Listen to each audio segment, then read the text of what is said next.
nós vamos passar a primeira mensagem da nossa série, Família Inabalável.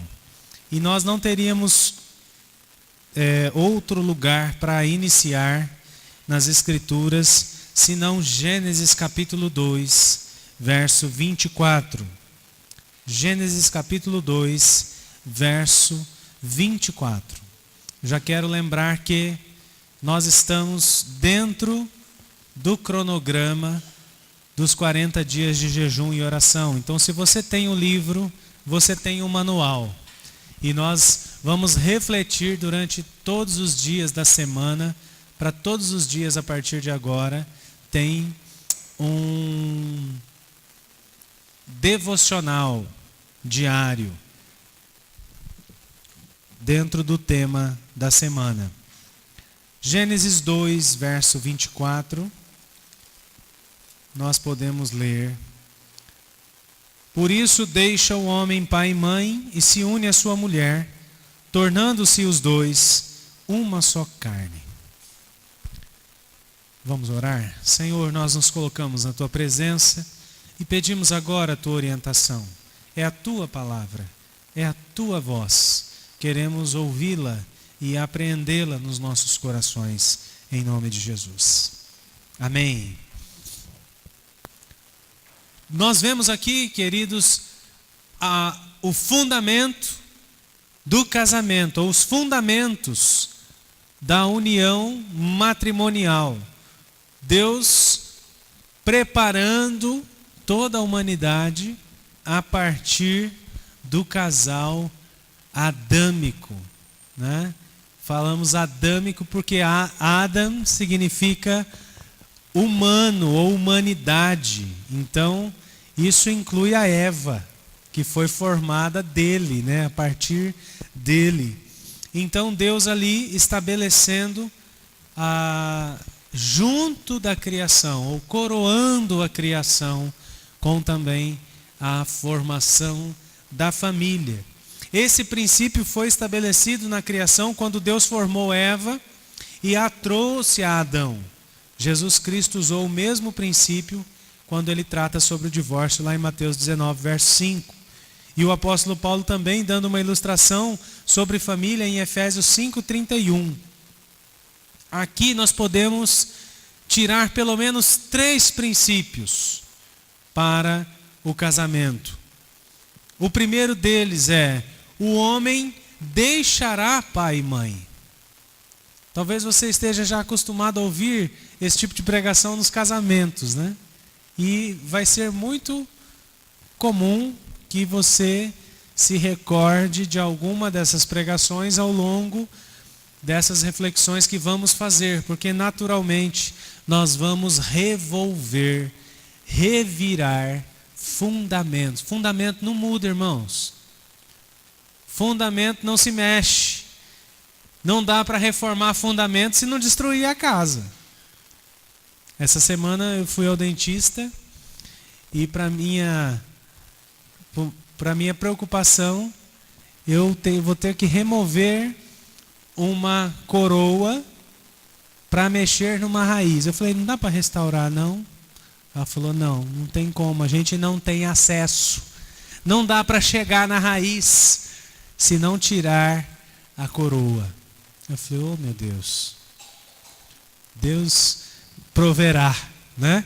Então o fundamento não se muda, então nós vamos repetir até que a gente aprenda, até que a gente pratique, até que a gente viva os fundamentos de Deus para as nossas vidas. Nós vemos aqui um princípio de separação.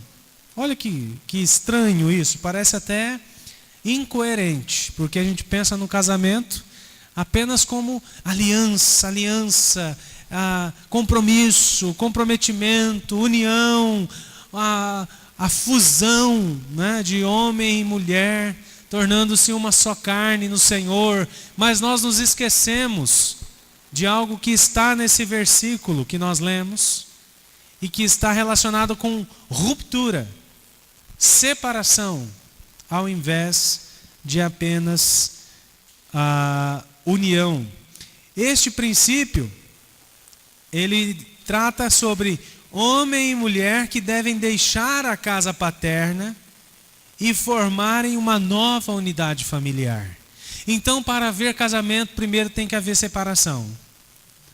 Tem que haver disposição do homem e da mulher em romper, em certa medida, em termos específicos, com a sua família de origem, para que isso dê condições para a construção de uma nova célula familiar. Não existe casamento sem separação do casal dos seus lares paternos. O ato físico de saída do lar é importantíssimo, pois quebra os vínculos de dependência, veja bem, quebra os vínculos de dependência e forma uma nova célula familiar interdependente, onde no casamento, homem e mulher dependerão um do outro, não dependerão mais das suas famílias de origem, mas constitui um relacionamento de interdependência, uma dependência interna, onde um dependerá do outro. Portanto, os dois devem ter o seu novo espaço físico. Há um ditado popular que diz que quem casa, quer casa. Por isso que o povo já se inscreve nos programas habitacionais, já estando noivos, né? Já começa a pleitear a casa própria. Porque quem casa, quer casa, é natural. É necessário que isso aconteça. Depende de um novo espaço físico. Precisam os seus próprios bens e a sua própria privacidade. O casal precisa disso inicialmente. O seu próprio espaço físico, os seus próprios bens, mesmo que você traga alguma coisa de herança. Eu levei muita coisa da minha vida de solteiro para a minha vida de casado e que ainda estão lá até hoje. Em 10 anos de casado a gente ainda não conseguiu dar uma outra finalidade para algumas coisas, mas que foram bênçãos, que têm nos suprido, nos ajudado até hoje. A minha cama de solteiro virou a cama da Liz durante bastante tempo, agora foi substituída, né? Um guarda-roupa que era da minha mãe, que foi a Elaine que comprou, as duras penas. A minha mãe trocou comigo, ficou com o meu guarda-roupinha de solteiro e eu fiquei com o dela, que era grande, né? Muitas coisas nós fomos reaproveitando, mas nada que pudesse nos comprometer com a nossa família de origem. Eu falei, mãe, nós trocamos, hein? Negócio feito, tá feito, não vai voltar atrás, né? Então nada de depois ter uma interferência em relação a isso.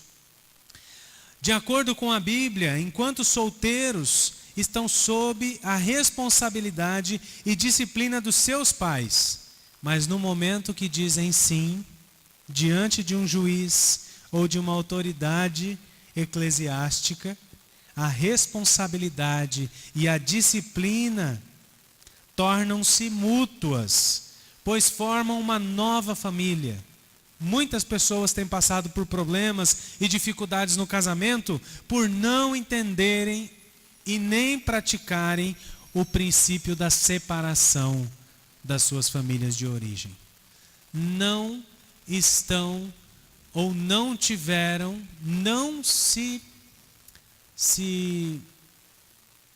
proporcionaram a oportunidade da separação. E isso traz muitos problemas e muita dor de cabeça para o relacionamento. O segundo princípio, em relação ao homem deixar pai e mãe, homem e mulher deixarem pai e mãe, é o princípio do respeito. Essa atitude,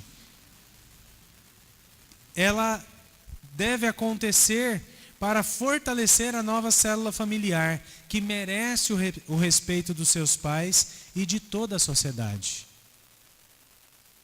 Em briga de homem e mulher, ninguém mete a colher. Nós temos que respeitar. Eu falei de briga, mas não necessariamente. Em relacionamento, vamos dizer.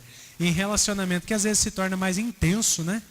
Mas em relacionamento de homem e mulher, ninguém deve meter a colher, a menos que seja convidado. Por isso eu, como pastor, tenho como princípio ministerial não ingerir ou manter-se dentro das minhas atribuições, melhor dizendo. Porque na minha experiência pastoral já teve casos de eu achar que eu poderia orientar essa ou aquela situação, que eu poderia aconselhar ou que eu poderia exortar essa ou aquela situação, e em alguns momentos eu percebi que invadia alguma competência. Por isso, eu tenho que, todos os dias, eu tenho que repensar quais são as minhas atribuições como pastor. Talvez como amigo, a gente possa estender um pouco. Mas como pastor, quais são as minhas atribuições? Então, o casal precisa ser respeitado. A privacidade do casal precisa ser respeitada. E para isso precisa haver separação. Precisa haver, tanto por parte do casal, se desprender de pai e mãe, como pai e mãe também se desprender do casal, deixar eles caminharem sozinhos. Se solicitados, orientar com amor, com respeito, com mansidão, com sabedoria na palavra de Deus. Mas nós não podemos mais, uma vez que os nossos filhos disserem sim ao matrimônio, nós não poderemos mais influenciarmos. Eu acho que é esse retorno aqui que está dando problema. Eu acho. Amados, ninguém deve interferir no casamento. Homem e mulher se formam uma nova unidade familiar. São responsáveis por suas próprias vidas e pela sua própria manutenção. Por isso eu já dou uma orientação aos jovens. Os nossos jovens hoje querem namorar. Os nossos jovens querem se relacionar muito cedo. Agora a pergunta que fica é: qual é o objetivo? O objetivo é o casamento? O objetivo é a independência? O objetivo é trazer esse relacionamento ao altar, receber de Deus a bênção, receber da família a bênção? Ou é só curtição? Ou é apenas aventura? Ou é apenas o desejo vencendo a ordem natural das coisas? Por isso, nós precisamos orientar os nossos filhos, porque se eles querem desfrutar dos benefícios que só dentro de um casamento pode se desfrutar, eles têm que esperar. Eles têm que esperar no Senhor. Infelizmente, alguns pais, por não conhecerem os princípios bíblicos, interferem no casamento de seus filhos, provocando transtornos e muitas vezes conflitos entre o casal. Se por acaso enfrentarem uma situação difícil, pedirem ajuda, os pais devem estender a mão, como já foi dito. Há uma grande diferença, irmãos. Há uma grande diferença. E analise se você não está cometendo esse erro. Há uma grande diferença entre ajudar numa situação especial e se intrometer na vida do casal. Ajudar numa situação especial, quando você é solicitado, ou se intrometer, ficar dando pitaco, dando opinião, emitindo juízo sobre tudo. Para o casal se desenvolver e viver os princípios bíblicos do casamento, é importante a liberdade e a privacidade dos dois. O princípio de deixar a casa paterna é, nesse caso, indispensável, fundamental. Nós precisamos ser gratos agradeça, honre os seus pais por eles terem te suportado até você chegar ao casamento, por eles terem te sustentado, te ajudado, te aconselhado. Honrem, agradeçam, peçam a bênção deles, mas estabeleçam um limite para a ingerência, a interferência dos pais na vida conjugal. O segundo ponto que nós vemos aqui nesse texto, o primeiro é que o homem e a mulher deixará pai e mãe. É o princípio da separação da família de origem, para dar origem a uma nova célula familiar. E você que tem filhos casados, com base nesses princípios, você pode orientá-los. Você pode dizer para eles qual é o manual do casamento, qual é a orientação bíblica para que eles vivam felizes. O segundo princípio é: se unirá à sua mulher. O homem deixará pai e mãe e se unirá, não vai ficar ao léu, não vai ficar perambulando, não vai deixar a casa do pai e da mãe com a desculpa que vai casar para continuar vivendo uma vida de solteiro. Não. Ela sai para um compromisso. Aqui se refere especificamente à união sexual. Os dois deixam os seus pais e agora, dentro dessa nova unidade familiar, sob a bênção de seus pais, da igreja e o testemunho da sociedade, tem a união legítima dos corpos. Tem a união legítima dos corpos. Eu aprendi que muitas bênçãos, um ser humano só experimenta dentro do casamento. Talvez você queira viver solteiro a sua vida toda. Você já tem que saber de antemão que muitas bênçãos que Deus tem preparado, você não irá desfrutar, porque muitas delas só são entregues, só são desfrutadas no casamento, dentro do casamento. Deveria ser assim em relação à vida sexual, à prática sexual. Deus preparou a relação sexual para o casamento. Por isso é que a Bíblia é contra a prática sexual fora dele, fora do casamento. Você, jovem, adolescente, quer fazer sexo? Legal, é normal. Natural que isso aconteça. Mas tem um lugar, tem uma hora e tem um lugar para isso acontecer. Dentro do casamento. Há dois propósitos de Deus ao estabelecer a intimidade entre homem e mulher. Primeira, demonstração física de amor. Porque o amor pode ser compreendido como algo platônico, filosófico, sentimental, suspiros, calafrios e muitas outras coisas que podem ser consideradas linguagens do amor.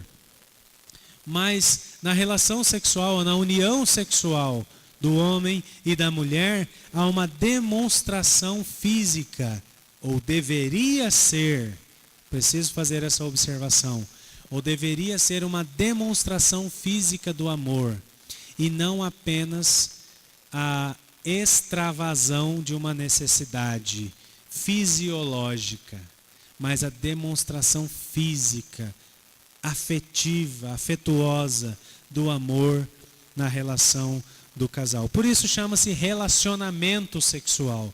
Quando acontece um relacionamento, há comunicação. Não é que você tem que conversar na hora do sexo. Tem gente que não dá conta, que não consegue, né? Não é isso. Mas a própria relação sexual é um tipo de comunicação. Se comunica de diversas formas com o seu cônjuge, procurando atender satisfazer as suas necessidades. Portanto, a relação sexual não deve ser egoísta, simplesmente para a satisfação de desejos ou necessidades pessoais. Os dois devem ter em mente o desejo de satisfazer o outro. Ao invés de você pensar em você, Paulo já vai dizer isso, aplicando não exatamente a esse princípio, mas um princípio geral de comunhão. Ele diz que nós temos que ter o nosso irmão como prioridade, buscarmos atender a necessidade uns dos outros em primeiro lugar, antes de atendermos a nossa. Porque se fizermos isso, todos nós seremos satisfeitos e não precisaremos ser egoístas. Não é quando a gente faz uma rodinha de oração e todo mundo e a gente usa aquela metodologia: ore pela pessoa que está à sua direita. Você precisa orar por você? Não. Quem está à sua esquerda vai orar por você. Não é esse o princípio? Então a gente não precisa ser egoísta. Se procurarmos num relacionamento conjugal, o homem procura atender às necessidades da sua esposa e a esposa procura atender às necessidades do seu esposo, todos estarão satisfeitos, sem necessidade de egoísmo. Deus abençoa a relação sexual legítima. O casamento deve ser honrado por todos. O leito conjugal deve ser conservado puro, pois Deus julgará os imorais e os adúlteros, é o que está escrito lá em Hebreus, capítulo 13, verso 4. O segundo princípio da união entre o homem e a mulher é o princípio da procriação, naturalmente. E cá entre nós, essa igreja aqui tem sido contemplada ultimamente. O terreno aqui está fértil, né? Deus está abençoando com o crescimento vegetativo da igreja. O crescimento vegetativo é quando nós crescemos porque temos filhos, e não quando pessoas de fora vão se convertendo, né? Em estatística usa-se essa linguagem. Um dos resultados do relacionamento sexual é a gravidez. Um dos resultados é a gravidez, que é uma bênção de Deus. A Bíblia diz: os filhos são herança do Senhor, uma recompensa que Ele dá. Uma recompensa que o Senhor nos dá. O nascimento dos filhos também são uma confirmação da aprovação divina sobre a nova unidade familiar. Isso não significa que o contrário seja verdadeiro, irmãos. Um casal que tem dificuldade de ter filhos não significa que eles não estão sendo aprovados.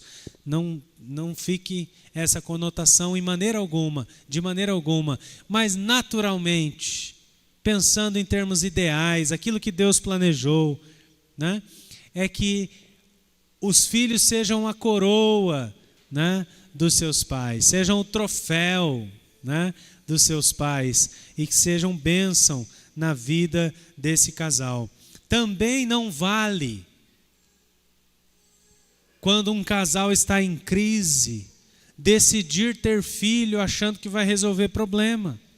Da mesma maneira, não funciona. Vai envolver mais gente no problema.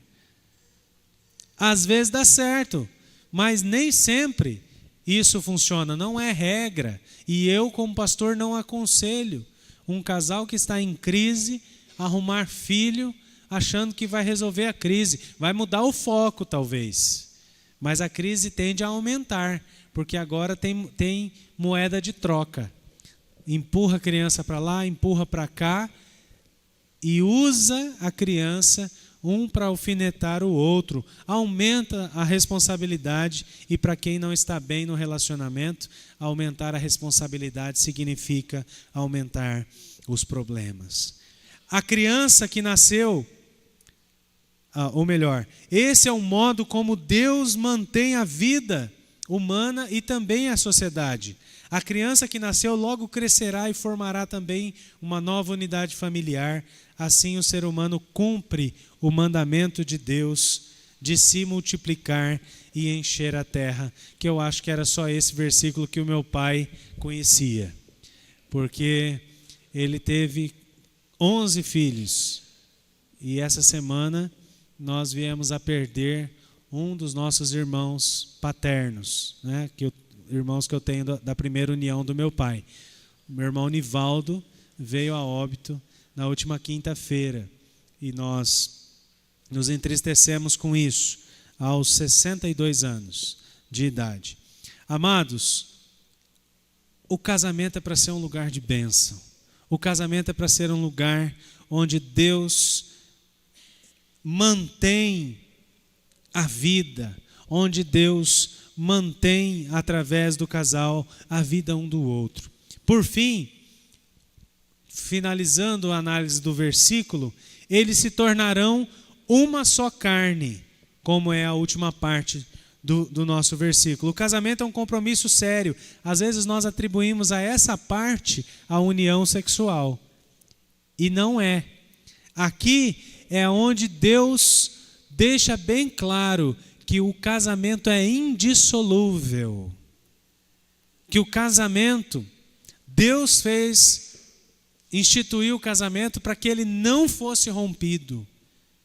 Porque aqui há a união onde o casal se mistura e jamais poderá se separar. Na união sexual, os dois formam uma só carne e ninguém poderá separá-los. Uma das frases muito utilizadas na cerimônia de casamento é quando os noivos trocam as alianças, até que a morte nos separe. Isso deveria ser cumprido pelo casal que está formando uma nova unidade familiar. Tanto é que há um pastor que boa parte da igreja conhece, que ele criou uma oração do divórcio, né?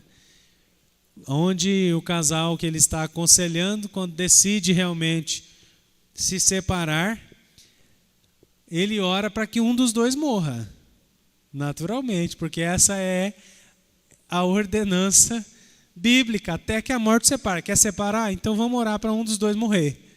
Porque só dessa maneira é que haverá, biblicamente, justificativa para a separação, para o divórcio. Jesus, quando foi consultado acerca do divórcio, Jesus deixou bem claro, irmãos, e eu não quero que você que já se divorciou, que está no segundo casamento, se sinta ofendido com isso. Pelo contrário, Jesus diz, não foi assim desde o princípio. Moisés permitiu ou criou uma lei, criou regras para que pudesse acontecer o divórcio por causa da dureza do coração do homem. Não é que Deus aprova. Deus não aprova. Agora, uma coisa você precisa saber. Você não precisa e não deve carregar sobre si nenhum jugo, desde que você entenda uma coisa. Você pode sair daqui liberto nessa noite desse jugo. O divórcio, como qualquer outro pecado, é uma quebra de aliança, para o qual a solução é arrependimento e a disposição de não cometer mais esse mesmo erro. Ponto. Você está perdoado. Tem gente que sofre muito com isso, irmãos. Tem gente que carrega um jugo sobre os ombros, como se, por causa da afirmação, e isso não muda, como eu disse, isso é fundamento. A afirmação da palavra de Deus é: uniu, não se separe. Mas por causa da dureza do coração, se vier a se separar, arrependa-se, peça perdão e continua a tua caminhada com Cristo. Não carrega sobre si esse jugo. Não morra. Tem gente, esse meu irmão, não foi o divórcio que lhe causou tanto mal, mas foi a morte da sua esposa. Ele perdeu a sua esposa há pouco mais de 20 anos e o Nivaldo praticamente morreu, se enterrou junto com a esposa, porque de lá para cá ele veio morrendo aos poucos. Ele não se recuperou do luto, ou talvez não tenha tido luto e veio morrendo aos poucos, com depressão e com muitas outras lutas. Então, amados, nós precisamos crer na misericórdia de Deus, na graça de Deus, que nos perdoa, que nos absolve e que nos habilita para vivermos em sabedoria, aprendendo com os nossos erros, nos dispondo a não mais cometê-los. Porém, nós vivemos numa época que o divórcio é tão simples que pode ser feito pela internet. A nossa sociedade aceita essa prática de uma forma tão natural que muitos já se casam sem compromisso, porque sabem que se houver qualquer dificuldade, simplesmente quebram a sua palavra e praticam o divórcio. Rescindem o contrato. Se todos os casais conhecessem e aplicassem os princípios da palavra de Deus, com certeza teríamos menos problemas em nossa sociedade. Famílias disfuncionais produzem filhos sem parâmetros de obediência e sem qualquer segurança emocional. Eu glorifico a Deus, porque o Senhor foi misericordioso com a minha família. Porque quando o casamento da minha mãe e do meu pai não pôde mais ser sustentado, se tornou insustentável, ela casou com Jesus e nós fomos todos adotados por Cristo. Nós fomos todos, isso não significa que eu não queira que ela case de novo, viu, irmãos? Já falei várias vezes para ela arrumar um homem de Deus, né? Mas ela não quer saber mais disso não. Mas a igreja teve um papel fundamental na nossa vida. Uma família que deveria ser uma família disfuncional, ou seja, ela foi desconstruída pelo divórcio. Nós poderíamos ter seguido ou ter sido alvos de uma maldição que foi proferida pelo meu pai.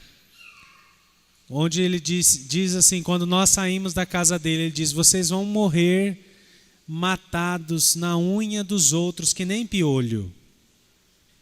Porque ele achava que só ele conseguia nos manter. Mas ele não estava sendo um homem segundo o coração de Deus. Deus reverteu tudo isso em bênção. E ele fez isso através da igreja de Cristo. Ele fez isso através do pastoreio de uma igreja local. E hoje nós temos a vida que temos pela graça do nosso bom Deus. Amados, como igreja nós precisamos de famílias, modelos que possam abençoar outras famílias. Essa será a tônica das nossas reflexões. Essa será a tônica de toda a nossa jornada dos 40 dias de jejum e oração. Nós precisamos ser uma igreja cujas famílias são alicerçadas no Evangelho e servem de modelo para a sua própria geração, para a sociedade, para a sua parentela e para quem quer que seja. Que Deus nos abençoe, que Deus abençoe a tua casa, a tua família, que Deus nos ajude a sermos luz numa sociedade que está em trevas. Vamos orar? Senhor, nós nos colocamos na tua presença e pedimos agora, Deus, que o Senhor nos ajude. Nos ajude, Pai, a resistir às tentações de termos o direito de fazer aquilo que é errado. Pai, nós não temos direito algum, senão de sermos obedientes, como nosso mestre, o Senhor Jesus, nos ensinou a sermos obedientes, mesmo que a nossa vida esteja em jogo. Nos ajude a sermos fiéis nos nossos relacionamentos conjugais. Abençoa os casais aqui presentes nessa noite. Abençoe as famílias da nossa igreja. Abençoe as famílias que não são mais famílias nucleares, que não tem mais homem e mulher, não tem marido e esposa, que o Senhor abençoe para que essas famílias sejam da mesma forma, famílias abençoadas e abençoadoras. Que o Senhor ajude as mulheres que têm criado seus filhos sozinhas a terem o Senhor como referencial de pai. Que o Senhor ajude aos filhos que foram criados sem os seus pais ou sem as suas mães a terem no Senhor a sua verdadeira identidade restaurada e resgatada. Que o Senhor ajude os avós, que o Senhor ajude quem quer que seja que tem mantido debaixo da sua guarda crianças, filhos, pessoas que têm sido cuidadas, mantendo a característica de uma família. Que o Senhor abençoe para que esta igreja seja uma grande família abençoada pelo Senhor. No nome do Senhor Jesus. Amém. Amém. Que seja assim, amados irmãos.